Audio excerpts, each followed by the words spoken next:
Here's another look at some Ahmad Gardner film. I'm going to be honest with you. It might be kind of boring for certain people. I don't know if I'm going to be able to do this every week for a guy like him, but since this is a Ravens channel and Ravens play the Jets in Week 1, and Ahmad Gardner's going to play a big role in the game plan for the Ravens, whether to go at him in certain ways, maybe they see things I don't, or whether to avoid him like everyone else is right now. I'm not sure how many quote coverage snaps he has.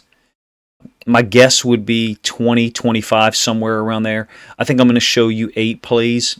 Obviously, he's only played in 2 preseason games. I believe he's playing 2 or 3 possessions each of those games so far. I do not suspect that he would play in the 3rd and final preseason game.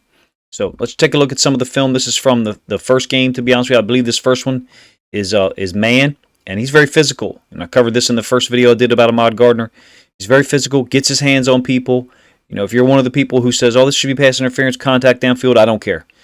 He's a guy who is going to do this throughout the game, and the cumulative effect of this, he's going to be in super tight coverage. I mean, you could watch this yourself. Now, you may say, well, he's in tight coverage because of the contact he's making. I mean, that might be that might be true.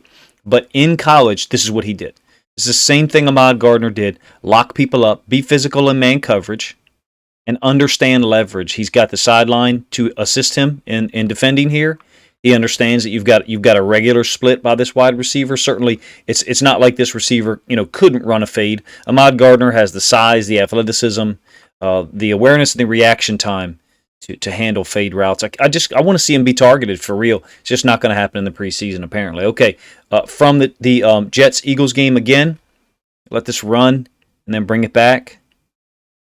Ends up being, incomplete pass over here to the left side. But let's talk about Gardner and what happens. First of all, he's trying to communicate, and I did talk about this in a previous video, so I'll just briefly, go over this. I think this guy's got his eyes in the backfield too much, because what ends up happening is the back is on the other side. First of all, what ends up happening is you got 2 receivers running routes to Gardner's side.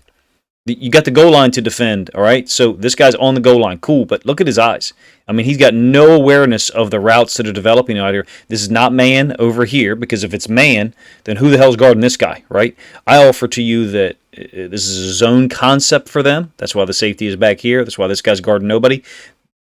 But Ahmad Gardner is actually right now aware of the fact that he's got 2 receivers to his side that could threaten his area, and Ahmad Gardner is putting his body in position to where such that if the quarterback did throw the ball to number 16 out here, Ahmad Gardner thinks that he's going to be able to react and make a play. I think he's elite already. I do. In open field with more space, could there be issues? I don't know, maybe, but in this short of space here, Ahmad Gardner, I think, occupied 2 receivers in terms of the progression there. You guys let me know what you think. What usually happens on Ahmad Gardner plays so far in the preseason is this. They throw to the other side. I should have got the play-by-play for the Jets-Eagles game and the Jets-Falcons game and let you guys look at the number of plays where the descriptor was Marcus Mariota, 25-yard pass, left sideline. Desmond Ridder, incomplete pass, left sideline. Or in this case, Kyle Pitts, 52-yard gain, left sideline, away from Ahmad Gardner. This is what you're getting. NFL teams must see something that they don't want to go at him with the guys they have on the field right now. Gardner's always aware. He seems locked in. Is he going to be a top 20 corner already? Potentially, yeah. If there's something that teams are seeing where they're not going after him, that there must be some reason. So Gardner is generally playing left corner for the Jets. I think you're going to get like a delay smash. Some people call it a flood, whatever you want to call it. But he's got a receiver, developing behind him. And watch how he approaches this. I offer to you that he sees both of these routes, even though his back is turned to one of them, because he understands concepts. This guy's going to run this kind of route here. This guy does the delay out here. All that delay all this skipping is eye candy for Ahmad Gardner, but he's not going to fall for it. He's going to wait, because if he jumps this right now, where's the ball going to go? It's going to this guy. It's going to this guy by the S in the end zone, and it's probably a touchdown, for real. Ahmad Gardner takes away options, the most dangerous option in this case, And they almost get a great play out there to the sideline by another guy. Gardner gets involved in the tackle. I'm a Ravens fan. I want to see how they attack him or if they attack him. And I want to see how he reacts. Again, on the left side. Later on, same drive, I believe. Same concept.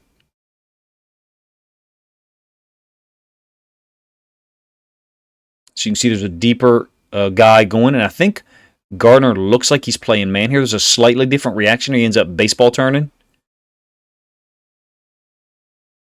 You can see this release is the vertical, and then this is the delay out into the flats. So same concept as what we just saw, pretty much. I think there's a third route coming from the other side. So some people call it flood, whatever you want to call it. It's all the same thing. It's a high-low.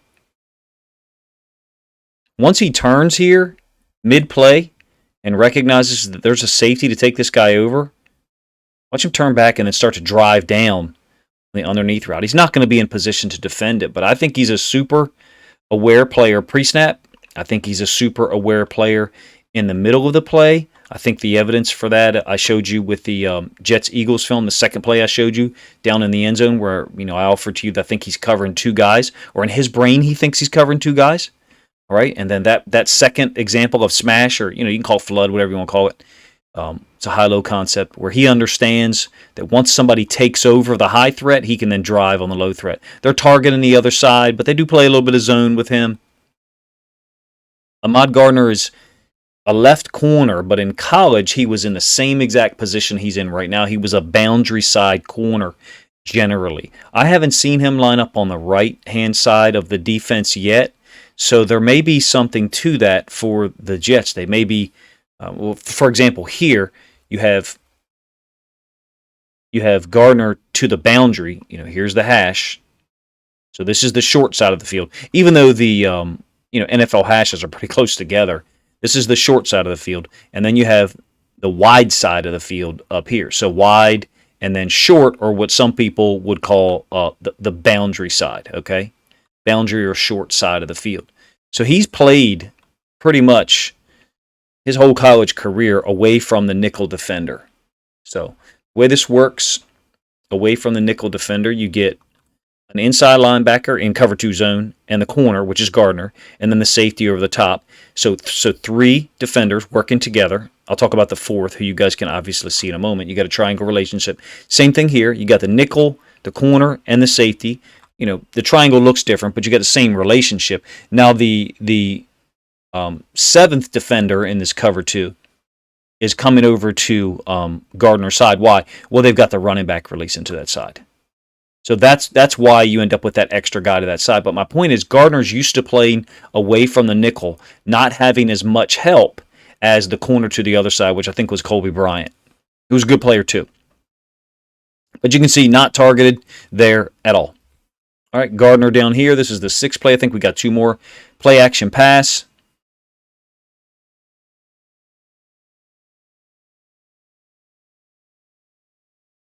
He recognizes that he's got no work to his side. Of course, it's a huge completion away from him. All right, we're not worried about that. For a moment, on his read, he sits because he's like, okay, I see this wide open gap here. Is it a run play? Can I put my foot in the ground and take off? No, it's pass. And he understands he's got no routes that have developed to his side. Now, I suspect at some point you'll get a screen out here to his side late because he's got quick recognition, and then he wants to help out. So he gets vertical, and then I think he starts to try to help out on the route coming over from the other side. So I think eventually you're going to see screen to his side. I'm not saying him and the Jets defense to that side are susceptible to it. I'm just saying Ahmad Gardner has really, really super fast recognition, and once he sees no one go out for a route, he's going to go ahead and look for help. He wants to make plays, and especially when he's not being targeted, he's probably going to look for opportunities to make plays. This one is pretty poor awareness by the, I guess the nickel defender to his side. I guess it's the nickel. Gardner's in man. And you can see somewhere in this area, the guy who's playing man is going to look at the quarterback for a moment and have no awareness. He's got no awareness of the route outside of him at all. And look at Gardner just locking. I don't know who he's guarding. I know it's an NFL receiver. It's a starter guy. I'm not sure. I just know he's locking people up right now. but no awareness by that nickel defender, or what looks like a nickel to me. Maybe it's an inside backer. And the ball ends up incomplete nonetheless. Certainly not Gardner that is the problem there when he's in tight coverage. Okay, one more example of him playing man down here in the goal line. Same receiver. Ends up a little behind the receiver.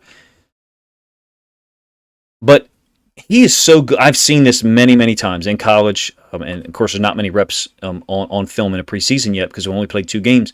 But where he's in trail like this, and he understands which hip to be on because, he might get this. He understands he's got the safety here. So, to me, it looks like he's on the right hip of this receiver. Now, you deal with these guys like Renfro from the Raiders, and he'll give you this to the inside and then bring it back out. So I can't wait to see him against these really good receivers and see what he does, see how he deals with it. Do I suspect that he'll get beat sometimes? I mean, yeah, sure, he's good. He's an aggressive corner, but the more people go at him, I feel like the more he's just going to make plays. This is a great throw over here to the other side. The idea of this video is not to talk about the other defenders. It is to talk about Ahmad Gardner, and I guess it's hard to do that, being as there's no throws at him. So, if you tuned into this and you're disappointed because there was no targets of Ahmad Gardner per se, my apologies. Really liked the player, loved his college film. I'm going to try to keep up every week with Ahmad Gardner if possible, even after the Ravens play him. Super interested in the matchup with the Ravens, obviously because I'm a Ravens fan, but I want to see him guard Bateman. I want to see him guard Mark Andrews. I want to see him guard, Shamar Bridges, if Shamar Bridges is on the field. Some of the other guys that we've got out there. Let me know what you think of how Ahmad Gardner looks now, even though he's not getting targeted at this point, and what you think of some of my breakdown of some of the concepts and coverages that they're using, that they're asking him to play, and how he's executing them so far.